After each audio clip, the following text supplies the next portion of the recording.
खिपरू इल्म अदब जी तारीख़ हिकु बेमिसाल इमारत जियां पंहिंजी हैसियत रखे थी, जेका तामीर बुनियादी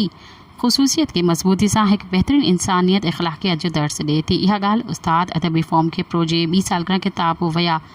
वणजारा हलिया जी महूरत ऐं मुख़्तलिफ़ फील्ड में बहितरीन क़ाबिलियत सलाहियत रखंदड़ किरदार खे एवॉर्ड शील्ड ॾियण वारी तक़रीब शहीद मखदूम अब्दुर्रहीम गिरोहड़ी पब्लिक लाइब्रेरी हाल खिपरे में मुक़र्ररीन ख़िताब कंदे चयो। सदारती ख़िताब कंदे प्रोफेसर जाम ख़ान हिंगोर जो प्रोफेसर मुमताज़ अली लगारी, लतीफ़ एवॉर्ड याफ़्ता उस्ताद लगारी,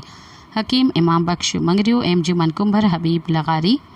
जिन पंहिंजे ख़िताब में चयो त शाइर अदीब मुहक़क़ ॿोली जा ॼाणो लेखक हसासियत ऐं क़ौमुनि जे लाइ घणो कुझु कमु करे रहिया आहिनि। खिपरे तालके जे पुठिते पियल इलाइक़े में अदबी फ़ॉर्म पारां हिकु बहितरीन कमु थी रहियो आहे। हुन वक़्तु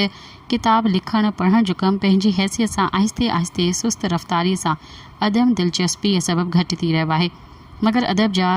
सरजणहार पंहिंजे हिसे जो कमु करे रहिया आहिनि। जॾहिं त मुशाइरे में ख़ैर मोहम्मद मरी सांगी,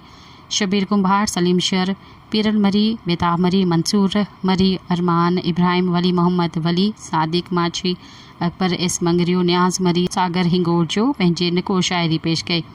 जो त उस्ताद अदबी फ़ॉर्म खिपरो पारां इल्म अदब समाजी ख़िदमतुनि में एवॉर्ड विरहाया विया, जिन में बहितरीन रागी हादी बख्श भंभरो बहितरीन सहाफ़ती ख़िदमतूं सरअंजाम ॾियण ते मुमताज़ अली पोज़दार, बहितरीन तालीमी ख़िदमतूं सरअंजाम ॾियण ते मोहम्मद बख्श चानियो, नूर मोहम्मद गजू, बहितरीन शाइर ख़ैर मोहम्मद बेताब सांगी, शबीर कुंभार के बहितरीन लेखक अदीब जो